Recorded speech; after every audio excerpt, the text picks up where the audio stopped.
Hey guys, it's Troy. I'm going to show you a bar chord trick. It's kind of a walk-up slash dexterity workout slash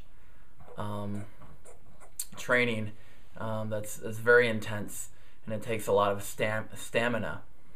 I stuttered on stamina. Very funny. So what you're going to do is you're not going to play the E major or the A minor. But what you're going to do is you're going to bypass those two open chords in that open position, the first open strings, and then the first 4 frets after that. And you're going to start with an F major chord, and then you're going to go to the B minor, and you're going to go to the G major, then you're going to go to the C sharp minor, right? And the A major, and then so on and so forth. So that would be E flat minor, okay, and then so on and so forth. So it's going to go.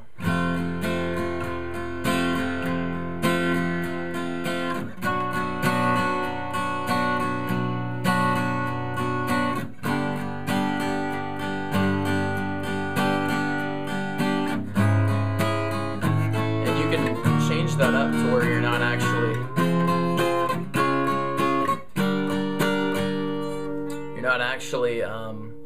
playing like a whole measure or a whole cycle there. So the first part of that was probably a measure, a full measure all the way through, or a whole note, filling the space of that. But you can probably listen to like right around the 5th, 6th, or 7th fret, like in the middle, before I got to the octave on the 12th fret. Actually, you'll be barring and ending on the 10th fret. Taking it back to that, that's when I changed and I went to double time to kind of get the point across. Like, it's not so much maintaining that. I mean, it is stability, but what you're trying to develop is that dexterity and the percussive element of like keeping your hands depressed on that fretboard and like right on the strings.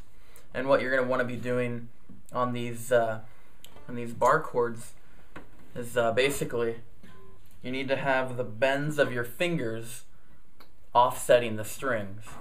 So real quick, I'll show you. So it should probably be pretty close to that. That way the tip of your finger covers the 6th and the 5th strings, and the fourth string, and then that's where that first bend comes in, right there, and then so on and so forth. So once you train yourself to do this, you'll build that stamina, you'll build that dexterity, and you'll be able to do a lot more bar chords for longer periods of time. So then you could do like a ska feel. You can go like,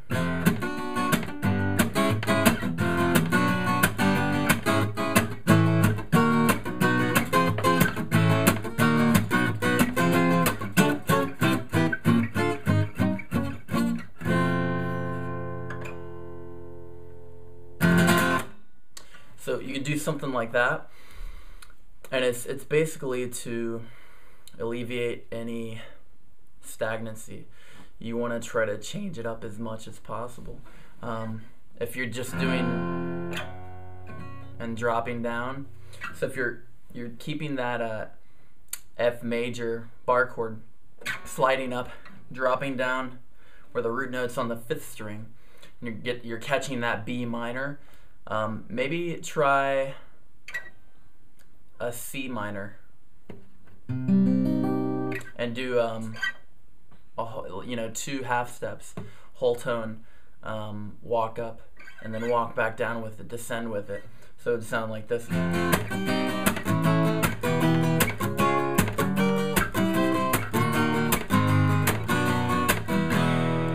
And also keep in mind, I incorporated on that descending part that E major, but that wasn't included in the beginning of the part. So just keep in mind, try to get around that rote movement, and just repetition. I mean, repetition is good, but you definitely want to have, with your practicing perfect is perfect. Is practice makes perfect. A lot of people say that, but perfect practice makes perfect is what I want to convey to you. How you practice and your methodology behind your practices, what you set out to accomplish, can really determine how quickly you rise with your knowledge base, the left hand right hand technique, and then usually if you're not changing it up, you're gonna hit that stage and then you're gonna plateau. And this is improvement on the guitar is up and down, and then left to right on the bottom of the graph would be time.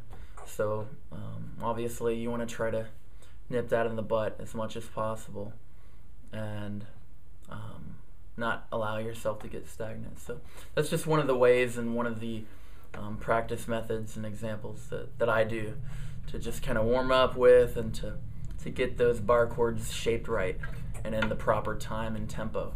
So that's it for this lesson, and I'll see you again. Keep on rocking and try that out. It might help you.